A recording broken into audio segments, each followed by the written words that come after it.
Hi guys, welcome back to my channel. இன்றைக்கி நம்ம சேனலில் லேடிஸ் ஃபிங்கர் மசாலா செய்ய போகிறோம். வாங்க அது எப்படி செய்கிறதுன்னு பார்த்துடலாம். இந்த மசாலா செய்கிறதுக்கு நம்ம ஒரு கடாயில் ஒரு 8 வெண்டைக்காவை வந்துட்டு நல்லா கட் பண்ணிவிட்டு இந்த மாதிரி வதக்கிக்கலாம். இந்த கட் பண்ண வெண்டைக்காய் வதக்கினதுக்கப்புறம் இன்னொரு கடாயில் ஒரு 3 ஸ்பூன் எண்ணெய் ஊற்றிக்கிட்டு அதில் வந்துட்டு பார்த்திங்கன்னா கடுகு, கருவேப்பில்லை, இந்த சீரகம் இதெல்லாமே போட்டுக்கிட்டு நறுக்கி வச்சுருக்க ஒரு பெரிய வெங்காயத்தையும் நம்ம போட்டுக்கலாம். கருவேப்பிலை சேர்த்துக்கலாம். இது நல்லா வந்துட்டு கொஞ்சம் ஃப்ரை ஆனதுக்கப்புறம் இன்னும் ஒரு பெரிய தக்காளி வந்து கட் பண்ணி போட்டுக்கலாம். அதையும் நல்லா வதக்கினதுக்கப்புறம் மெஷர் பண்ணி வச்சுருக்க இந்த மசாலாஸை வந்துட்டு நம்ம எடுத்து வச்சுக்கலாம்.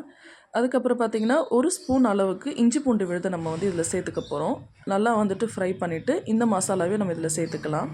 எல்லாமே நல்லா கலக்கி விட்டுக்குங்க ஒரு 2 நிமிஷத்துக்கு. அப்புறம் வதக்கி வச்சுருக்க இந்த வெண்டைக்காவையும் நம்ம அதில் அந்த கடாயில் சேர்த்துக்கலாம். நல்லா வதங்கினதுக்கப்புறம் பார்த்திங்கன்னா ஒரு 10 நிமிஷம் நம்ம வந்துட்டு இதை மூடி போட்டு ஒரு 1/4 டம்ளர் தண்ணி ஊற்றி நம்ம இதில் வந்து மூடி போட்டு வைக்க போகிறோம். இப்போ பார்த்திங்கன்னா ஒரு 10 நிமிஷம் ஆயிடுச்சு. இப்போ நம்ம இதை எடுத்து பார்த்தோம் அப்படின்னா நல்லா ட்ரை ஆகிடுச்சு. இப்போ இந்த ஸ்டேஜில் நம்ம கொஞ்சம் துருவி வச்சுருக்க தேங்காவை ஒரு 3 ஸ்பூன் இதில் சேர்த்துக்க போகிறோம்.